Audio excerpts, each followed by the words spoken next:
श्री श्री 1008 श्री निरंजननाथ गुरु बबूता सिद्ध श्री ज्योतिराम जी महाराज की सदा ही जय हो। सुबह के काम मेरे खत्म हो गए हैं और उसके बाद मैंने बनाई थी चाय। तो पहली चाय जाती है श्री ज्योतिराम जी महाराज के चरणों में। लेती हूँ मैं श्री ज्योतिराम जी दादा का आशीर्वाद और उसके बाद लगती हूँ बाकी के कामों में। यहाँ बेटी को मैंने दे दिया है दूध और मैडम आराम से बैठ के दूध पी रही है। घर के काम खत्म करते करते मेरे को लग गई थी छोटी मोटी वाली भूख। तो यहाँ पर अपनी भूख शांत करने के लिए मैं चाय बिस्कुट का आनंद ले रही हूँ। वैसे तो बिस्कुट खाने में प्रेफर नहीं करती, लेकिन दिन की जो छोटी छोटी भूख होती है उन्हें शांत करने के लिए कभी कभार मैं बिस्कुट ले लेती हूँ, क्योंकि शरीर के लिए इतना हेल्दी नहीं होता।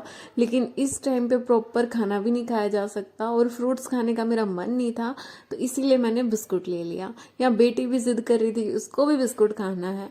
मैं उसे बिस्कुट खिलाना प्रेफर नहीं करती, लेकिन थोड़ा सा मैंने उसे टेस्ट करा दिया, तो उसे टेस्ट अच्छा लगा तो थोड़ा सा मैंने उसे और खिला दिया था ताकि खेल में लगी रहे। वरना अगर इसका एक बार मूड खराब हो गया यानी मेरा पूरा दिन खराब और पढ़ाई बिल्कुल नहीं हो पाएगी। तो छोटे छोटे टुकड़ों से उसका मन मैंने बहला दिया था। उसके बाद वो आराम से खेलने लगी और मैंने उठा लिया अपनी फटाफट बुक पढ़ाई करने के लिए। आज मैंने हरियाणा जी की स्टार्ट करी है। जी हाँ, वैसे मैं हरियाणा जी के काफ़ी दिनों से पढ़ रही हूँ, लेकिन अभी मैंने रीस्टार्ट करा है। तो आज मेरा हरियाणा जी के पढ़ने का फर्स्ट डे था और मैंने हिस्ट्री से स्टार्ट किया है। दिन के टाइम में मैं हरियाणा जी के पढ़ना प्रेफर करती हूँ, क्योंकि दिन के टाइम एक हाउसवाइफ के पास इतने सारे डिस्ट्रक्शन होते हैं कि चाह कर भी मैं कंसंट्रेट नहीं कर पाती। बच्चों को हम समझा सकते हैं, लेकिन उनको बिल्कुल कंट्रोल नहीं कर सकते कि भाई मैं पढ़ रही हूँ तो मेरे को डिस्टर्ब मत करो। आप उनको एक बार बोल दो, मानना है ना मानना उनके हाथ में है, उनके मूड के ऊपर है। तो अपनी सिचुएशन को देखते हुए दिन में मैं हरियाणा जी के प्रेफर करती हूँ, ताकि पढ़ा हुआ मेरा रिवाइज होता रहे और जो हर एग्ज़ाम में हरियाणा जी के आती ही है वो मेरी टिप टू टिप बनी रहे। वरना अगर मैं रिवाइज नहीं करूँगी तो मैं भूल जाऊँगी।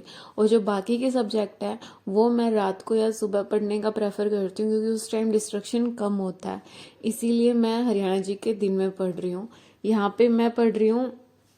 इसके बाद देखते हैं कि बेटी का कैसा मूड रहने वाला है और वो क्या करने वाली है।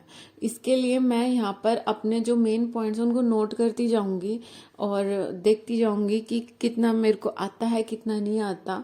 ट्विटर ऑफ हरियाणा बुक मैं फॉलो कर रही हूँ और ये बुक मेरे को काफ़ी अच्छी लगी, क्योंकि इसमें ना आपको पॉइंट टू पॉइंट दिया गया है। ज़्यादा कुछ मैटर इसमें है नहीं, जितना है एग्ज़ाम के लिए सफिशिएंट है। और साथ में आपको प्रैक्टिस के लिए काफ़ी क्वेश्चंस भी दिए हुए हैं, ताकि आपको रिवाइज चलता रहे अच्छे से और आपके दिमाग में रहे चीज़ें कि हाँ ये मेरे को इतना इस लेवल तक आता है। यहाँ इसकी पेट पूजा जारी है और ये देख रही है कि मम्मा क्या कर रही है। फिलहाल तो मेरे को पढ़ता हुआ देखकर इसका भी पढ़ने का मूड हुआ और ये मेरे पास आके देखने लगी कि क्या है। कैमरे को देखकर ये वहां पर पोज दे रही थी। और ये जो हंसी खुशी वाला आप मेरा जीवन देख रहे हो, जिसमें थोड़ी बहुत स्ट्रगल भी है, और ये स्ट्रगल मेरी चॉइस है, क्योंकि मुझे लाइफ में सिर्फ हाउसवाइफ बन के नहीं रहना। मुझे लाइफ में कुछ अचीव करना है अपने लिए, अपने परिवार के लिए, एंड मोस्ट इम्पोर्टेंट अपने बच्चों के लिए, ताकि वो बड़े होकर ये ना कह पाए कि मम्मा आपने पढ़ लिख कर क्या उखाड़ लिया। मैं उनके सामने एक एग्जाम्पल सेट करना चाहती हूँ कि देखो, अगर मम्मी कर सकती है तो आप भी कर सकते हो।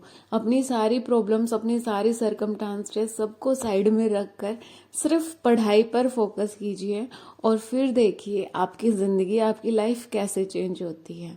काफ़ी टाइम हो गया था इसे जिद करते, इसकी पेट पूजा भी कंटिन्यू हो चुकी थी।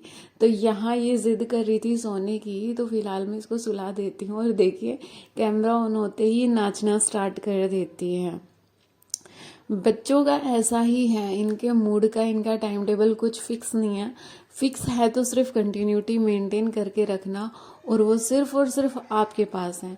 बहाने तो बहुत मिल जाएंगे जीवन में, लेकिन कुछ करने के लिए जो जज्बा होना चाहिए ना, वो दिखाना सबके बस की बात नहीं है।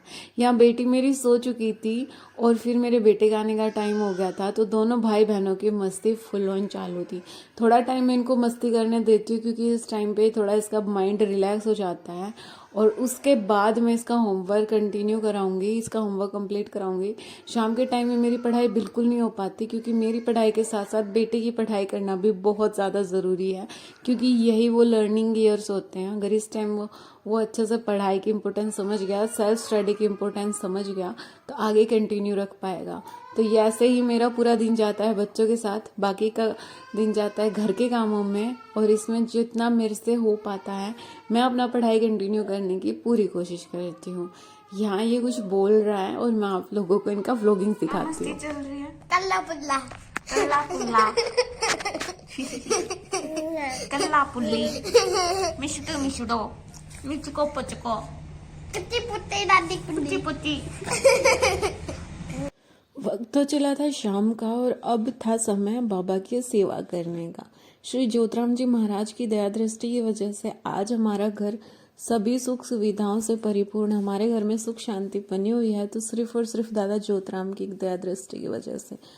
एक्चुअली एक टाइम ऐसा आया था हमारे जीवन में जब मेरे पति बहुत ज़्यादा बीमार रहने लगे थे।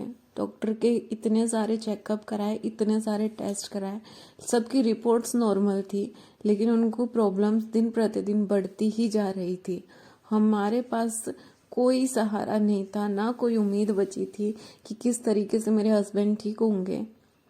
मतलब मैं बिल्कुल होपलेस हो चुकी थी कि अब करूँ तो करूँ क्या, जब डॉक्टरों ने भी हाथ उठा दिए कि इनकी कोई प्रॉब्लम है ही नहीं इनके शरीर में, और बस जो था वो बहुत ही बुरा था। कभी डिटेल में अगर आप लोग कहोगे तो मैं आप लोगों से इस टॉपिक से रिलेटेड एक सेपरेट वीडियो बना दूंगी। फिलहाल तो मैं यही बताना चाहूँगी कि कल जो करवा चौथ है और ये व्रत मैं रखने वाली हूँ, वो सिर्फ और सिर्फ दादा ज्योतिराम जी के आशीर्वाद की वजह से रखने वाली हूँ। इन्होंने मेरे सुहाग की रक्षा करी है, इन्होंने उस बुरे वक्त से हमें बाहर निकाला है जिस बुरे वक्त में हमारे अपनों ने हमारा साथ छोड़ दिया था। हमारे पास कोई डायरेक्शन नहीं थी, कोई उम्मीद नहीं थी कि कहाँ जाए, किसके पास जाएं। जब डॉक्टर ही हाथ उठा देते हैं तो आपको भगवान का सहारा लेना पड़ता है, और हमारे सामने आए श्री ज्योतिराम जी महाराज, जिनके हमारे जीवन में आने के बाद चमत्कारों से भर गई हमारी दुनिया। सारे सुख सुविधाएं, सारा जीवन हमारा सुख शांति से चल रहा है सिर्फ दादा के आशीर्वाद से, और बदले में हम सिर्फ इनकी 2 टाइम की सेवा करते हैं। ये घर में एक बड़े बुजुर्ग की तरह रहते हैं और घर में बड़े बुजुर्ग की तरह जिम्मेदारी निभाते हैं। बिना मांगे आपको सब कुछ दे देते हैं, जिस चीज़ की आपकी ज़रूरत है बस एक बार बाबा के सामने रख कर देखो। चमत्कार करना श्री ज्योतिराम जी महाराज के हाथ में है। अगर व्लॉग यहाँ तक देख लिया है तो please don't forget to like, share and subscribe the channel. मिलती हूँ आपसे नेक्स्ट व्लॉग में, तब तक के लिए जय बाबा की। और प्लीज़ एक बार कमेंट सेक्शन में दिल से जय बाबा की ज़रूर लिख देना।